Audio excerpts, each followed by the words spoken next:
20h sur les antennes de la télé Futur Média. Bienvenue à toutes et à tous. Assou Bentou, bonsoir. Bonsoir, cher Tidiane. Bonsoir à vous. C'est parti pour les titres de cette édition d'information. Mouvement d'humeur des travailleurs de la Sunéor. Ils observent depuis ce matin 3 jours de grève. Ces travailleurs s'opposent à la vente de la Sunéor Louga et Kaolack qui va générer, selon eux, des pertes d'emploi. Grève générale du CUSEMS ce mardi et mercredi. Sit-in devant la direction de la fonction publique. Le cadre unitaire syndical de l'enseignement moyen et secondaire exige la délivrance de leurs actes. Il dénonce également les lenteurs administratives qui plombent la carrière des enseignants. Clap de fin ce lundi de la tournée économique du chef de l'État au sud du pays. Une tournée qualifiée de politique par une certaine frange de la classe politique sénégalaise. L'analyste politique Yorodia lui regrette qu'il n'y ait pas eu d'appel adressé au MFDC. Basketball, les Lions de retour à Dakar après la claque reçue à Bamako. Le président du comité de normalisation n'exclut pas de renfort pour la manche retour. À suivre en fin d'édition, le dossier Société du lundi qui s'intéresse aujourd'hui aux enseignants qui désertent le public pour le privé. Une situation qui irrite les élèves et leurs parents. Voilà le sommaire de ce journal. Tout de suite, le développement.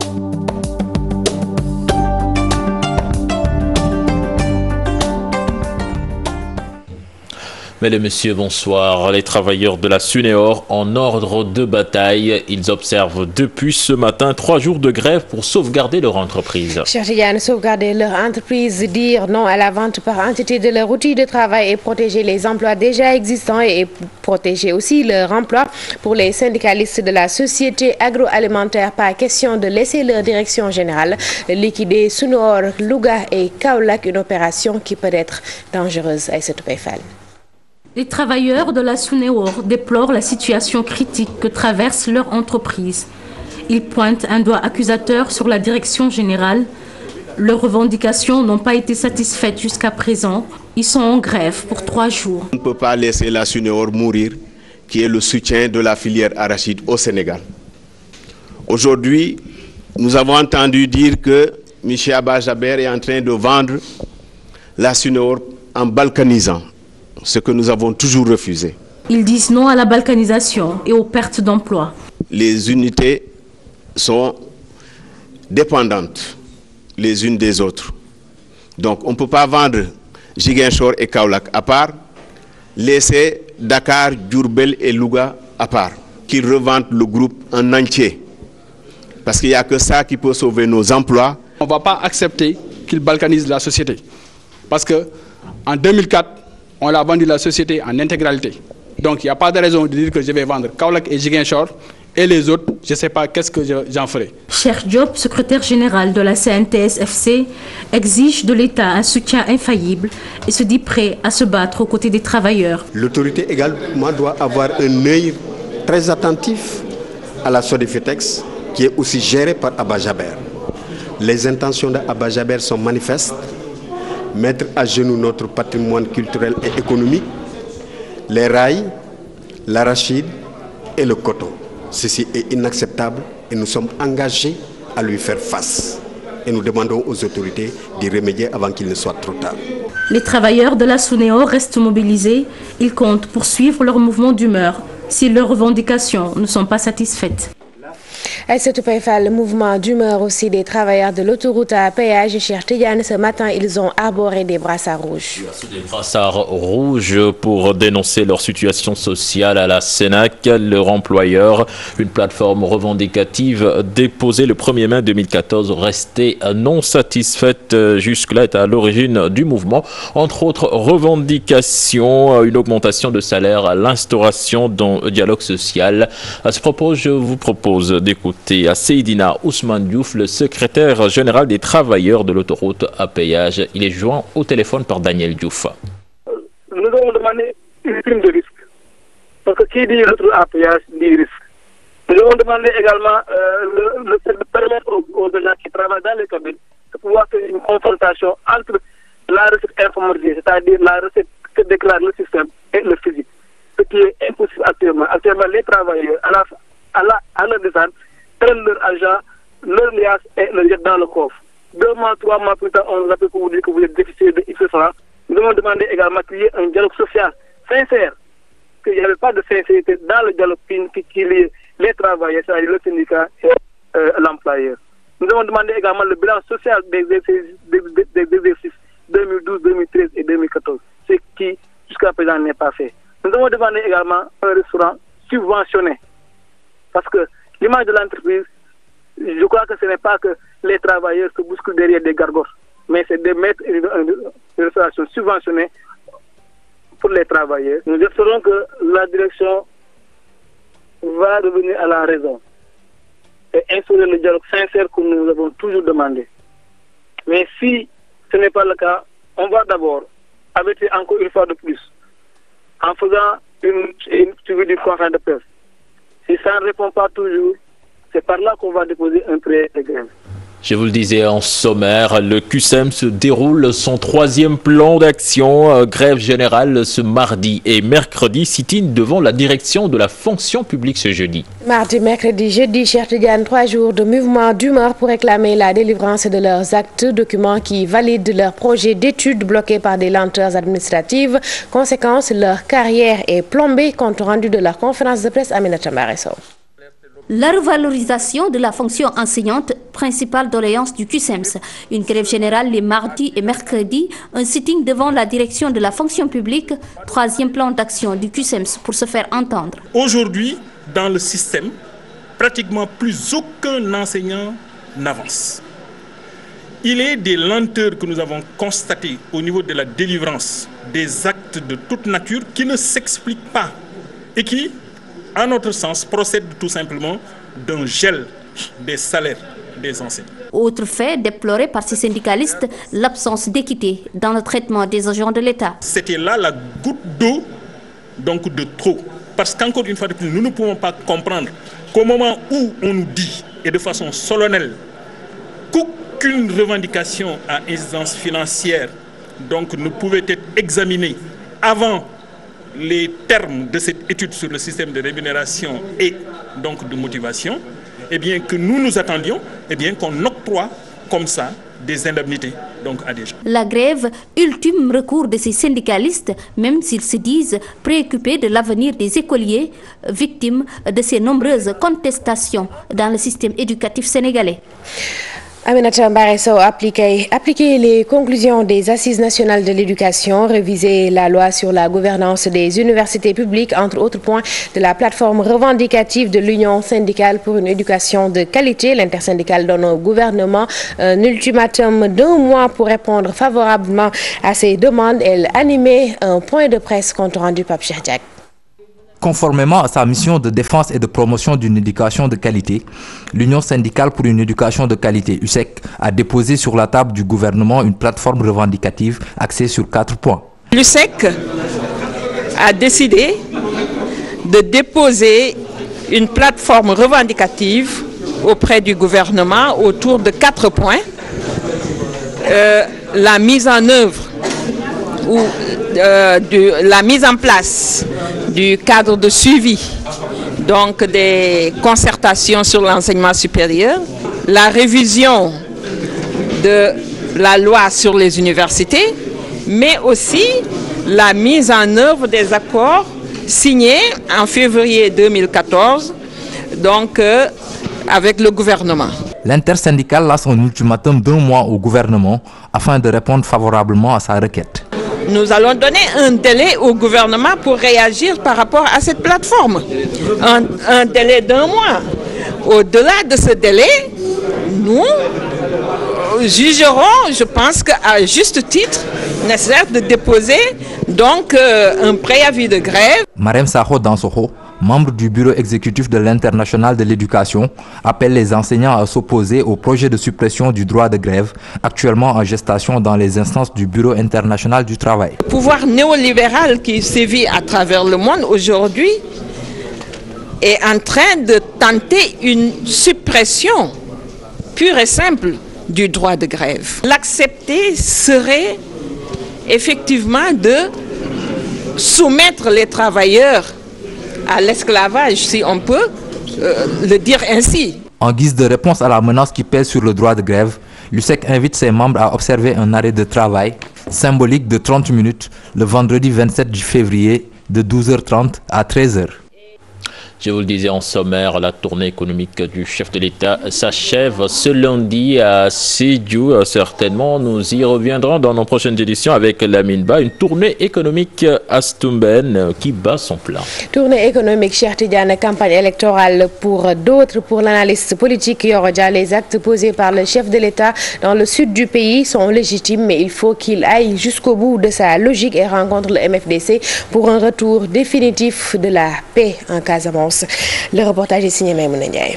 Une semaine dans le sud, des annonces, des promesses, Macky Sall fait ses marques, campagne déguisée ou promotion de l'émergence économique. C'est tout à fait normal parce que quand on est dans un système de 2 mandats, quand on est élu pour le premier mandat, du jour de l'installation jusqu'au jour de l'élection, tous les actes que vous posez, ce sont des actes politiques. C'est pourquoi on dit le premier mandat, on fait de la politique pour être réélu. Le deuxième mandat, on pose des actes pour entrer dans l'histoire. Comme Macky Sall est dans son premier mandat, donc c'est tout à fait normal qu'il fasse de la politique. Les gens qui disent qu'il fait de la politique ont raison et puis c'est tout à fait normal. Désenclavement, autosuffisance en riz, Yoro Dia pense que c'est bien faisable. Et on dit souvent l'émergence, on dit l'économie, mais les gens oublient souvent que le premier critère de l'émergence, c'est le leadership. Mais tout est possible. Ce que les Malaisiens ont fait, ce que les gens de Singapour ont fait, mais les Sénégalais peuvent le faire. Le Sénégal est un pays qui a des terres, le Sénégal est un pays qui a de l'eau, le Sénégal est un pays qui a une population jeune. Donc l'incongruité, c'est que le pays ne soit pas autosuffisant. De nombreux projets, mais le courage politique manque de l'avis de l'analyste politique. Dans ce genre de conflit, il y a une division du travail. Comme je dis souvent, l'armée a gagné la guerre dans les années 90. Maintenant, ce qui importe, c'est de gagner la paix. La politique aussi, c'est un acte de courage.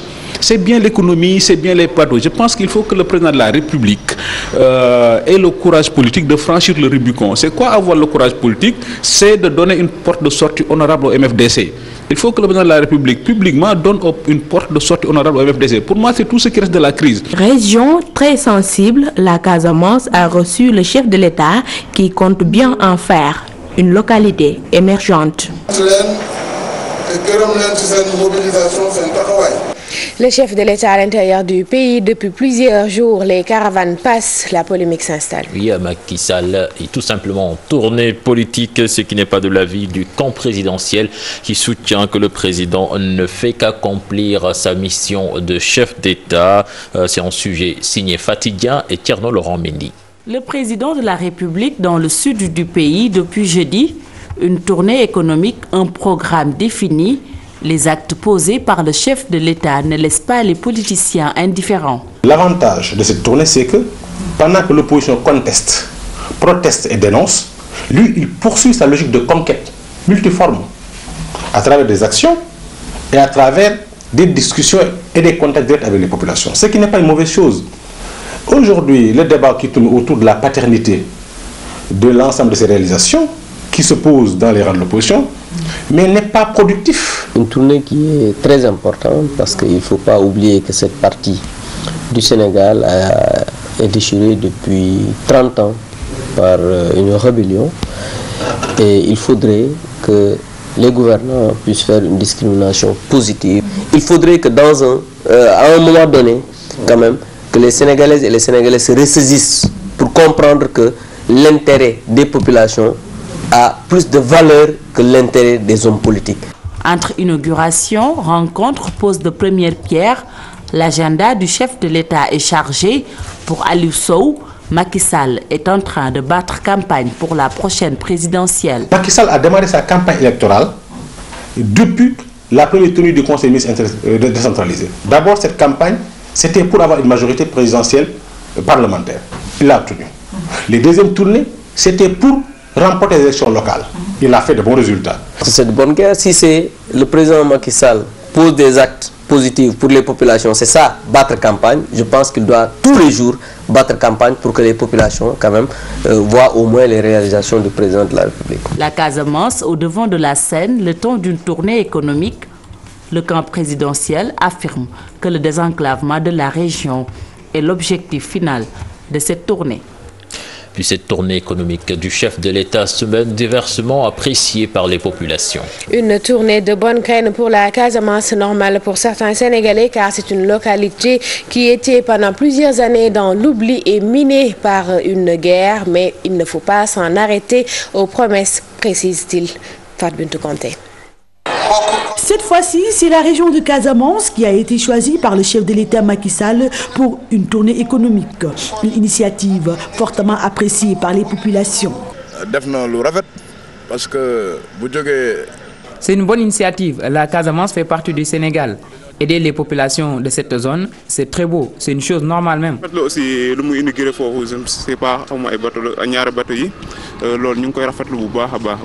Les Sénégalais estiment que le chef de l'État doit assistance à cette région qui souffre de la rébellion. En tout cas, nous saluons l'initiative et nous encourageons le gouvernement à mieux faire avec ce qui se passe dans cette zone. Nous le soutenons à ramener même la paix en Casamance. Problème de rébellion et aussi certains cependant doutent de l'effectivité de ces promesses. Nous devons nous atteler à faire de bonnes choses, des choses concrètes. Selon dit, Macky Sall sera dans la région de Sédhiou pour écouter et apporter des réponses aux doléances des populations de cette région.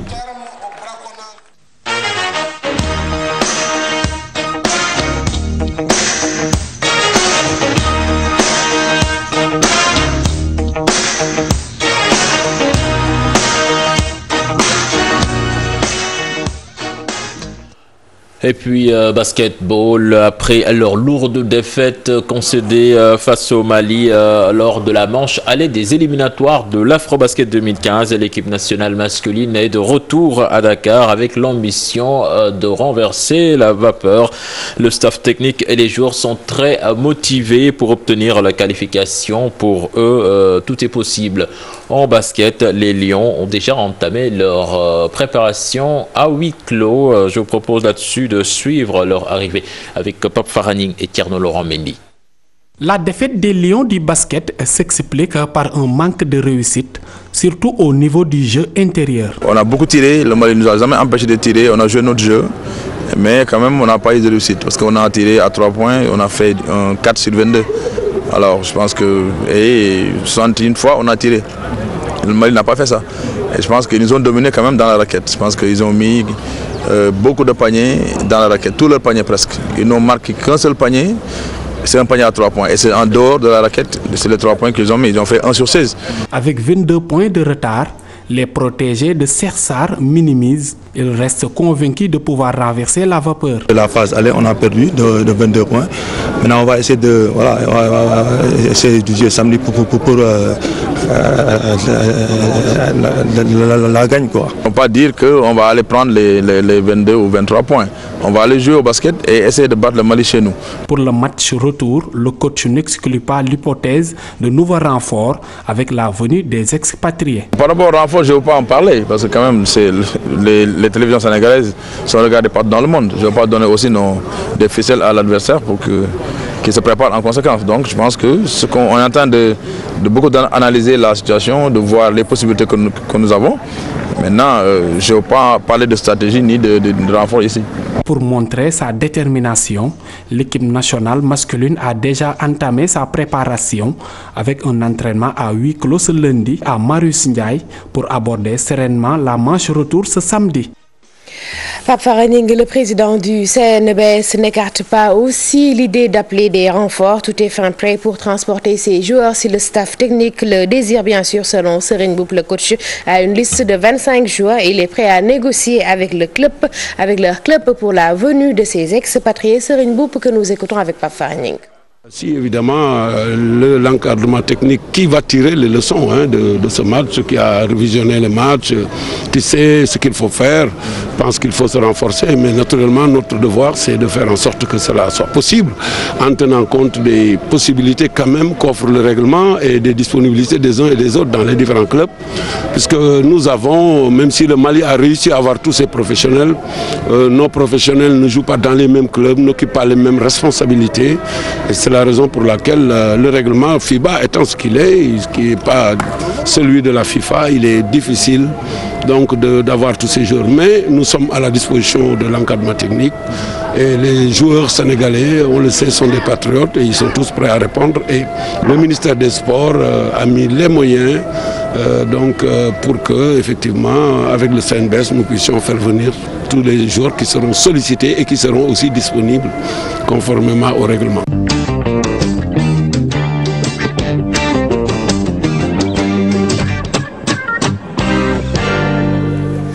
Dossier société de la semaine sur l'éducation au Sénégal, les ressources humaines du public aspirées par le privé. Une situation qui a fini d'irriter les élèves et les parents d'élèves. Il rappelle aux professeurs le respect du droit à l'éducation. Les enseignants, eux, nient en bloc. C'est un dossier signé Pape Ndérifal et Djibi Diallo. La privatisation de l'enseignement public a fini de s'installer dans le système éducatif sénégalais. Les enseignants désertent le public au profit du privé, embarquant même les élèves. Un phénomène regrettable, les apprenants confirment. Ils préfèrent aller dans les écoles privées pour les donner des cours. Aussi pour nous imposer aussi de faire leurs cours particuliers, alors que même si on n'a pas les moyens, ils peuvent nous menacer. Ça, ce n'est pas bon parce que vous ne savez pas si ces parents ont les moyens ou pas, vous ne savez pas leur travail ou bien. Les parents, eux, s'indignent de la situation et appellent les professeurs au respect du droit de l'enfant.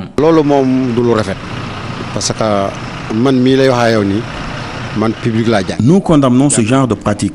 Moi qui vous parle, je suis un pur produit de l'école publique. En agissant de la sorte, ces enseignants favorisent certains élèves au détriment de ceux qui n'ont pas les moyens d'aller dans les écoles privées. Ces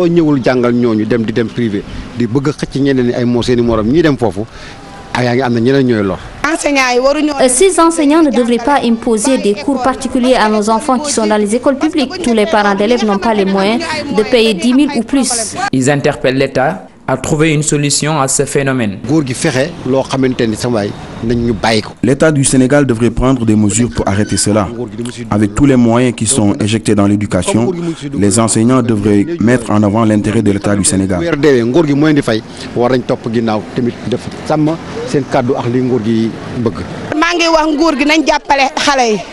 xamal ne enseignants yi ne leen carrément élèves yi ñoom waruñoo dem di jàngale ci privé yi bàyyi leen ñoom dañ leen war a taxawu jàngal leen jàng bu baax. Et cet enseignant, lui, appelle ses collègues à l'esprit patriotique. Je suis un enseignant de métier.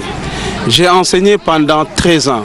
Je leur demande tout simplement, une fois qu'on leur confie des enfants, l'avenir de ces enfants est en jeu, qu'ils mettent en avant le Sénégal, l'avenir du Sénégal. En plus des grèves répétitives, le système éducatif sénégalais souffre d'autres maux. Les professeurs qui privatisent l'enseignement, un phénomène qui inquiète élèves et parents. Ils invitent ainsi l'État à prendre les mesures idoines.